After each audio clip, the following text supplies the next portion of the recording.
Okay, good evening. I'll start right now. Will you please open your camera? Switch on your cameras. Yeah. See you back. Good evening, sir. Good evening. So where I like, can you remember কি কোথায় ছেড়েছিলাম? Special কি বাকি ছিল? কীর্তি? Good evening, sir. Good evening. কি বাকি ছিল special পপুলেশনে? Sir, I'm riding a bike. It's not able to mute the audio or something else. I'm not able to understand what you're telling me. Can you please write on chat box? I'm not able to understand what you're telling me.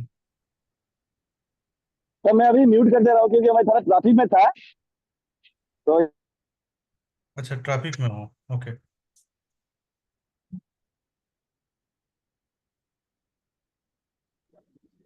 Sir ये वाला class नहीं हुआ है class मैंने client assessment का class नहीं हुआ उसके बाद स्पेशल पॉपुलेशन में कौन सा वही जो हार्ट डिजीज लंग डिजीज ये सब डिजीज जो हुआ था यही वाला क्लास हुआ था ब्लड प्रेशर और उसके बाद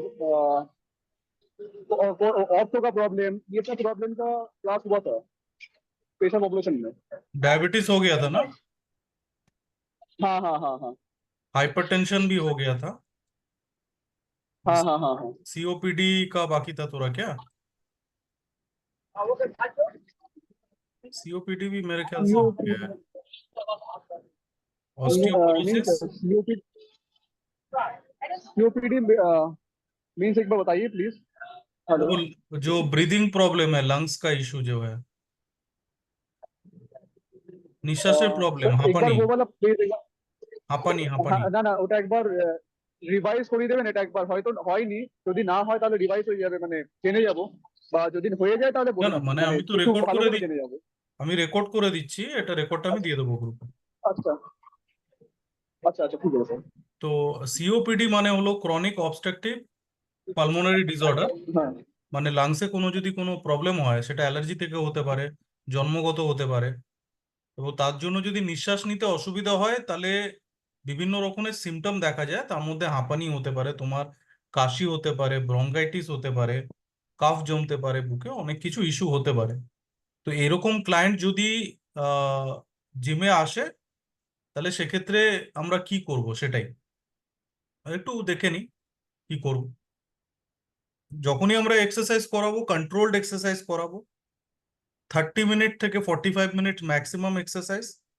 যদি হাঁপানি সাডেনলি শুরু হয়ে যায় তাহলে কিছু মেজার্স আছে সেটা আমি বলছি তার আগে ক্লায়েন্টকে যেটা বলে দিতে হবে যে you have to carry your medicine যে হাঁপানির ওষুধ আছে সেটাকে ক্যারি করবেন জিমের এনভায়রনমেন্টে মাথায় রাখতে হবে খুব বেশি ঠান্ডা বা খুব বেশি গরম হলে হবে না আর এয়ারের কোয়ালিটি জিমের এনভায়রনমেন্টে এয়ারের কোয়ালিটিতে কোনো ধরনের ধুলো ময়লা মাকড়সার জাল এসব যেন জিমের মধ্যে না থাকে কোনো ধরনের ধুলো ময়লা মাকড়সার জাল এসব থেকে আরো বেশি হাঁপানি বা ব্রিদিং প্রবলেম ক্লায়েন্টের দেখা যেতে পারে তো জিমের হাইজিন মেনটেন রাখাটা হলো 1 নম্বর ইস্যু প্রথম নাম্বার দ্বিতীয় হলো ক্লায়েন্টকে সবসময় বলা যে আপনি ইনহেলার ক্যারি করবেন ব্রোঙ্কোডাইলেটর বা ইনহেলার ক্যারি করবেন সবসময় নিজের সাথে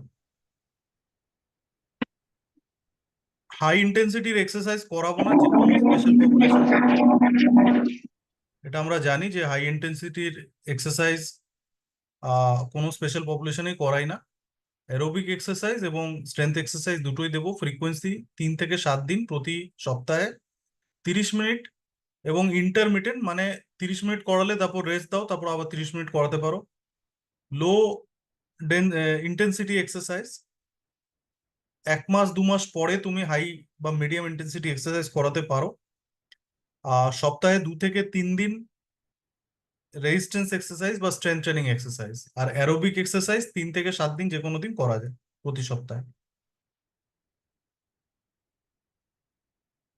আচ্ছা যেটা এর মধ্যে অ্যাড করতে হবে যাদের অ্যাস্থমা বা হাঁপানি বা এরকম ধরনের প্রবলেম আছে সেটা হলো ব্রিদিং এক্সারসাইজ, নিঃশ্বাসের ব্যায়াম। সেটা প্রাণায়ামা হোক যোগা থেকে, বা অনুলোপ বিলোপ হোক, অথবা কনভেনশনাল যে ব্রিদিং এক্সারসাইজ গুলো হয় সেই এক্সারসাইজ গুলো, এগুলো অ্যাড করা। এখানে চার্ট আমি দিয়ে দিয়েছি এক্সারসাইজের, এটা তোমরা পরে দেখে নিতে পারো। নেক্সট টপিক হচ্ছে অস্টিওপোরোসিস। বোনের মধ্যে, হাড়ে যদি শুধু ক্যালসিয়াম না, বোন অনেকগুলো মিনারেলস দিয়ে তৈরি, তো ক্যালসিয়ামটা প্রাইমারি। ক্যালসিয়াম ছাড়াও যদি অন্যান্য মিনারেলসের কনসেন্ট্রেশন কমে যায় হাড়ের মধ্যে, তাহলে সেটাকে আমরা অস্টিওপোরোসিস, আর বাংলায় সেটাকে ভঙ্গুর অস্থি বলা হয়। ভঙ্গুর অস্থি মানে ইজিলি ভেঙে যাবে হাড়টা, হাড়ের স্ট্রেংথ থাকে না, হাড়ের ওপর কোনো এক্সেসিভ প্রেশার বা সাডেন ইনজুরি হলে বা আঘাত লাগলে হাড় ভেঙে যেতে পারে। তো এই কন্ডিশনটা মারাত্মক কন্ডিশন, ছেলে মেয়ে উভয়ের হতে পারে। কখনো কখনো এটা ইনহেরিটেন্ট হয়, মানে ফ্যামিলি হিস্ট্রি থাকলে হয়, কম ক্যালসিয়াম ইনটেক করলে হয়, সান এক্সপোজার যদি তোমার কম হয়, তাহলে বডিতে ভিটামিন ডি ঠিক করে তৈরি হবে না, ক্যালসিয়ামও অ্যাবজর্ব হবে না। ছেলেদের মোটামুটি 30-40 বছর পরে, বয়সের পরে এটা দেখা যায়। আর মেয়েদের মেনোপজ হওয়ার পরে ইস্ট্রোজেন এবং প্রোজেস্টেরনের ইমব্যালেন্সের কারণে ভিটামিন ডি তৈরি হওয়া এবং বডিতে ক্যালসিয়াম অ্যাবজর্পশনে প্রবলেম হওয়া, এই কারণে অস্টিওপোরোসিস হতে পারে। অস্টিওপোরোসিস প্রিভেন্ট করা যায়, ট্রিটমেন্ট করা যায় এবং প্রিভেন্ট করা যায়।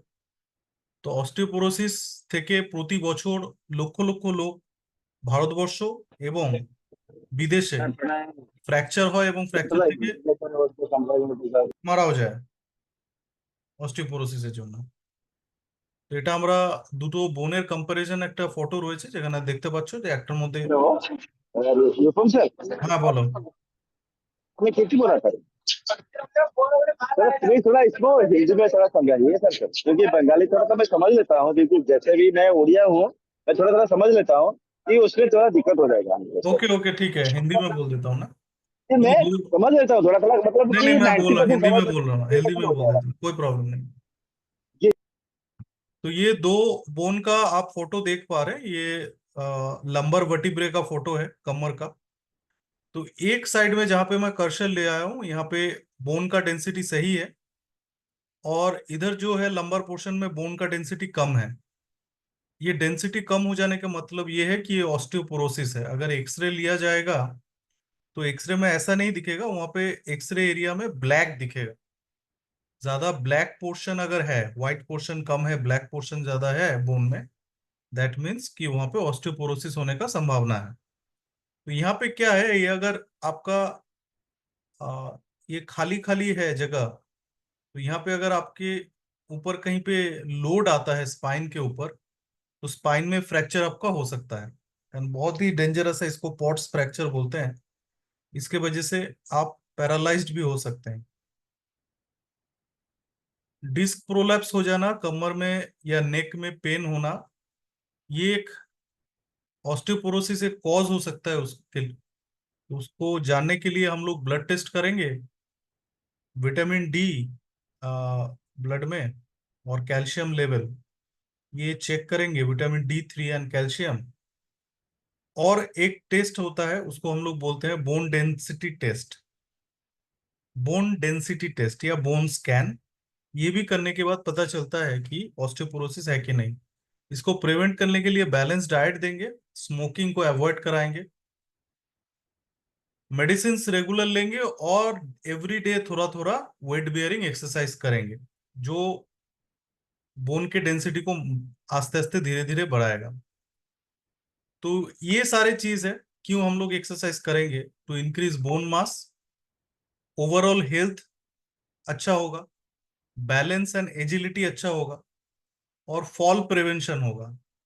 फॉल जो है, ये एक बुजुर्ग लोग गिरने के बाद उसका फ्रैक्चर होके बेड रिडन हो जाना, और उसके बाद उनके बॉडी में अल्सर होने के बाद, जो बेड सोर बोलते हैं, उसके वजह से इन्फेक्शन होना और निमोनिया होके मौत हो जाना, ये इंडिया में बहुत कॉमन है। अगर इसको अवॉइड करना है तो बोन डेंसिटी टेस्ट कराओ, प्रॉपर डाइट में जाओ, सन एक्सपोजर में जाओ, और रेगुलर हफ्ते में कम से कम 2 से 3 दिन स्ट्रेंथ ट्रेनिंग एक्सरसाइज करो। अभी स्ट्रेंथ ट्रेनिंग एक्सरसाइज कैसे करवाना है उसका थोड़ा गाइडलाइंस है।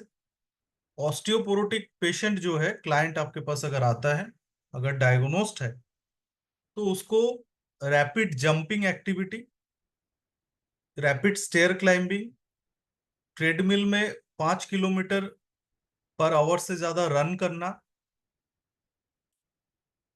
स्टेपर कराना, या कोई प्लायोमेट्रिक एक्टिविटी जैसे बॉक्स जंप, ये सब नहीं करवाना है। बाकी आप स्लो मोशन में कोई भी स्ट्रेंथ ट्रेनिंग एक्सरसाइज लिमिट में करा सकते हो, उसमें कोई दिक्कत नहीं है।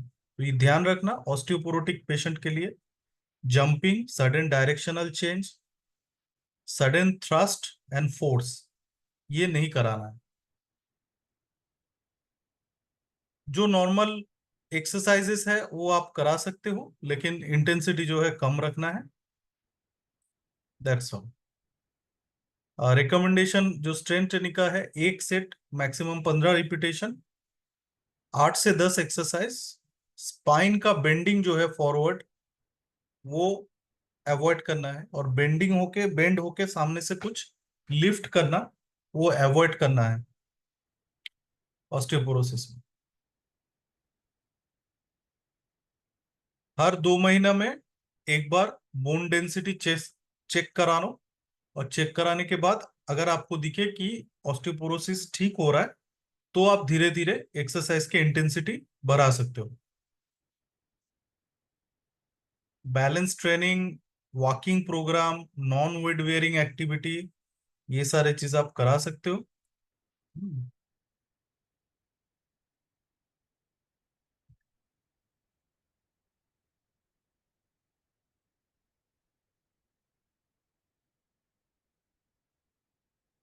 बुजुर्ग लोग का और एक चीज है, एक्सरसाइज करने के टाइम में दे विल फील एंशियस, वो लोग सोचेंगे कि गिर जाएंगे। तो उसके लिए पूरा साइकोलॉजिकली और फिजिकली आपको सपोर्ट करना है कि ताकि ना गिरे। एनवायरमेंटल हैजर्ड्स आपको कम करना है, ताकि जैसे मैं आपको बता रहा हूँ, टॉयलेट में या बाथरूम में अगर सफिशिएंट लाइट नहीं है, तो एक वो एनवायरमेंटल हैजर्ड है। अगर बाथरूम का फ्लोर स्लिपरी है, तो गिरने का संभावना बहुत ज्यादा है, और गिर के फ्रैक्चर होने का। तो अगर जेडियाट्रिक पॉपुलेशन है अबोव 60, तो आपको ये ध्यान रखना है। ज्यादातर इंडियन जो मेल है, बुजुर्ग है, वो टॉयलेट में गिर के ही फ्रैक्चर होके उनका मौत होता है। एक तो ऑस्टियोपोरोसिस है, दूसरा स्लिपरी टॉयलेट में स्लिप करके गिर गए तो फ्रैक्चर हो जाएगा। अगर हेड ऑफ द या नेक ऑफ द फीमर में फ्रैक्चर हुआ, तो रिकवरी रेट बहुत कम है। फीमर में अगर फ्रैक्चर होता है, उसकी वजह से मौत हो सकता है।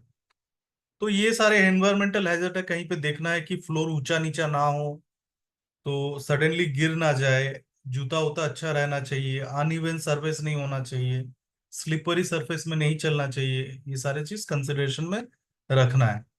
बैलेंस एक्सरसाइज भी आप इंक्लूड कर सकते हो अगर एज उनका ज्यादा है, क्योंकि बैलेंस एक्टिविटी जेडियाट्रिक पॉपुलेशन या बुजुर्ग के लिए जो फिटनेस ट्रेनिंग होता है, उसमें बैलेंस ट्रेनिंग जो है एक बहुत इंपॉर्टेंट पार्ट है। Next, arthritic client. आर्थराइटिस बहुत एक कॉमन डिसऑर्डर है अभी। ज्यादातर आपको इंडिया के अगर सिनेरियो देखते हैं, तो वहां पे महिलाएं ज्यादातर इफेक्टेड होता है, और नी जॉइंट जो है वो बहुत ज्यादा इफेक्ट होता है। 90% केसेस आपको दिखेगा नी जॉइंट ऑस्टियोआर्थराइटिस। हालांकि आर्थराइटिस जो है बहुत किस्म का हो सकता है, जैसे osteoarthritis, rheumatoid arthritis, gouty arthritis, infectious arthritis, infection से जो होता है अर्थराइटिस, सेप्टिक अर्थराइटिस, अगर इन्फेक्शन बहुत बढ़ गया तो उसके वजह से जॉइंट में जो अर्थराइटिस होता है। तो ये ट्यूबरक्यूलोटिक अर्थराइटिस, जिसको ट्यूबरक्यूलोसिस है, टीबी हुआ था पहले, उनको भी अर्थराइटिस, ऐसे कम कम के करके कम से कम 20-25 टाइप के अर्थराइटिस है। तो अर्थराइटिस जो भी हो, हम लोग का ये काम नहीं है कि अर्थराइटिस कौन सा है क्या है, ये डॉक्टर का काम है। हम लोग के पास मोस्टली ऑस्टियोआर्थराइटिस आएगा, जो एक डीजेनरेटिव चेंजेस है जॉइंट में। डीजेनरेटिव का मतलब ये है, उम्र के साथ साथ अगर आपके बोन्स घिस पिट जाता है, उसके वजह से अगर छोटा छोटा फ्रेगमेंट्स, हड्डियों का टुकड़ा जमा होता है, या जो जॉइंट का आकार है, उसमें हड्डी का आकार जो है उसमें अगर कोई चेंजेस हो जाता है, तो ये वहां पे एक इन्फ्लामेशन क्रिएट करता है जॉइंट में, जिसको हम लोग ऑस्टियोआर्थराइटिस बोले। और रिमेटॉइड अर्थराइटिस या RA, rheumatoid arthritis auto immune disorder है। ऑटो इम्यून का मतलब बॉडी अपने आप एंटीबॉडी बना के खुद को ही मारता है। अगर बॉडी खुद के खिलाफ कुछ क्रिएट करता है तो उसको हम लोग ऑटो इम्यून डिसऑर्डर बोलते हैं।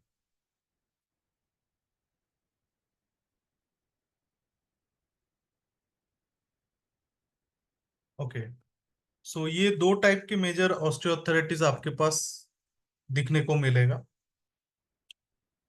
अगर आर्थराइटिक पेशेंट आपके पास आया तो उसका पहला टारगेट जो है वो वेट लॉस है। लेकिन अगर दोनों नी में पेन है या एक कोई नी में पेन है और साइंस ऑफ इन्फ्लामेशन दिख रहा है, मतलब जगह फूला हुआ है, रेडनेस हो गया, जगह रेड हो गया है, पेन है, मूवमेंट नहीं कर पा रहे हैं, तो उस पोजीशन में उस जॉइंट के ऊपर स्ट्रेस देके कोई एक्सरसाइज हम लोग नहीं कराते हैं। लेकिन टारगेट भी है कि वेट लॉस कराना। तो पहला काम ये है कि डॉक्टर के मेडिसिन खा के या फिजियोथेरेपी करके या रेस्ट लेके, जहां पे अर्थराइटिस है उस पैर का इन्फ्लामेशन या दर्द पहले कम करना है। उसमें आइस भी दे सकते हैं, अल्ट्रासाउंड दे सकते हैं, रेस्ट देंगे, एलिवेशन करेंगे, इससे उनका पेन कम हो। जब पेन कम हो जाएगा तब आप एक्सरसाइज करा सकते हो, पर यह ध्यान रखना जब पेन बहुत है तब पैर का कोई एक्सरसाइज नहीं कराना है, स्पेशली नी जॉइंट का। पेन कम हो गया, इसके बाद आप एक्सरसाइज कराओ।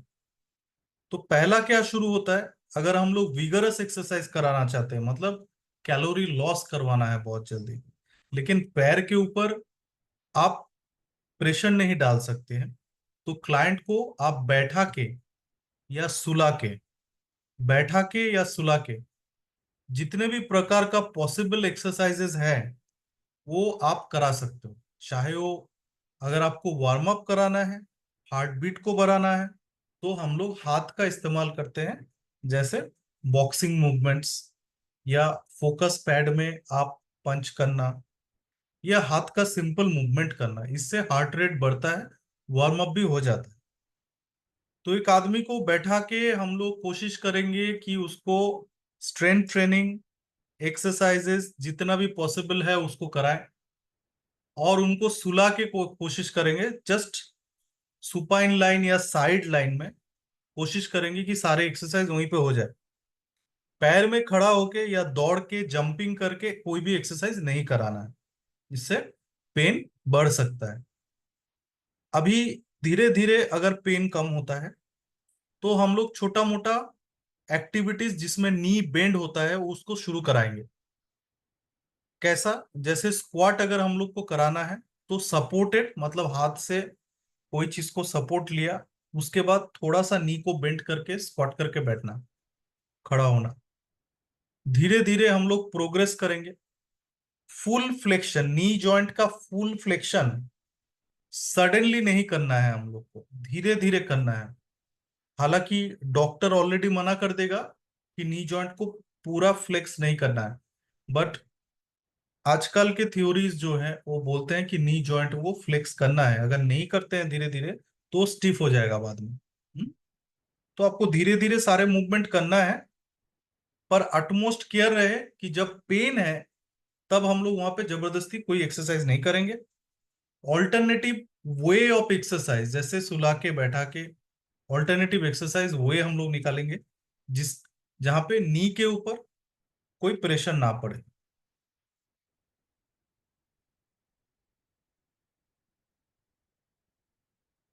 कुछ चीज हम लोग को अवॉइड करना है, जैसे ओवर स्ट्रेचिंग। अगर हम लोग हैमस्ट्रिंग या क्वाड्रिसेप को स्ट्रेच करते हैं, ओवर स्ट्रेचिंग या स्ट्रेसफुल स्ट्रेचिंग जो है, बहुत ही जेंटल एंड माइनर स्ट्रेचिंग करना है। क्लाइंबिंग जो है वो अवॉइड करना है, कॉन्टेक्ट स्पोर्ट्स के लिए मना करते हैं हम लोग। प्रोलॉन्ग्ड वन लेग स्टैंडिंग भी मना करना है।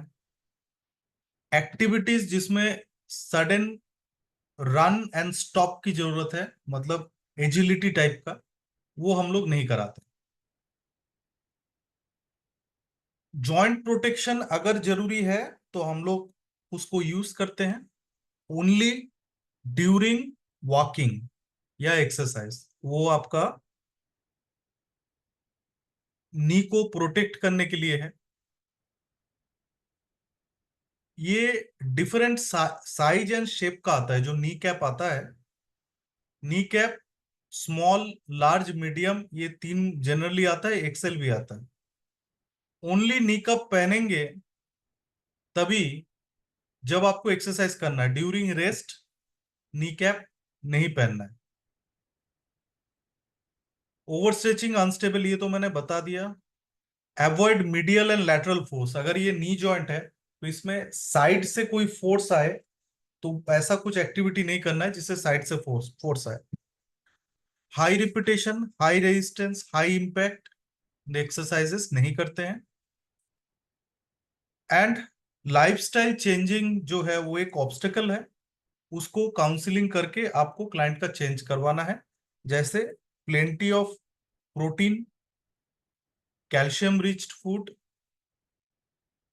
Plenty of water intake, dehydrate नहीं होना है, plenty of water intake, prebiotic and probiotic, ये सारे चीज। और सप्लीमेंटेशन में आप ओमेगा 3 फैटी एसिड दे सकते हो। कुछ रिसर्च में दिखाया गया है ग्लूकासामाइन एंड कॉन्ड्रोटिन, ग्लूकासामाइन एंड कॉन्ड्रोटिन, ये ऑस्टियोआर्थराइटिस में एकमात्र सप्लीमेंट है जो एफडीए अप्रूव्ड है, मतलब मेडिकली अप्रूव्ड है। ग्लूकासामाइन एंड कॉन्ड्रोटिन, ये आप क्लाइंट को सजेस्ट कर सकते हो। तो ये एक इसका एग्जाम्पल है एक्सरसाइजेस का, ये मैं दे चुका हूं। नाउ अगर आपको स्पेशली कोई दूसरा कंडीशन के बारे में जानना है, आप लोग का सिलेबस में इतना ही है। पर्टिकुलर कोई सब्जेक्ट आपको चाहिए, जैसे प्रेगनेंसी या और कोई केसेस, तो आप मुझे व्हाट्सएप कर सकते हो, उसका वीडियो मैं आपको भेज दूंगा। ठीक है, तो ये आप हम लोग कंक्लूड करते हैं, आज के लिए इतना ही है। Thank you very much, take care, bye bye, good night. मैं रिकॉर्डिंग आपको भेज देता हूँ। Okay, thank you.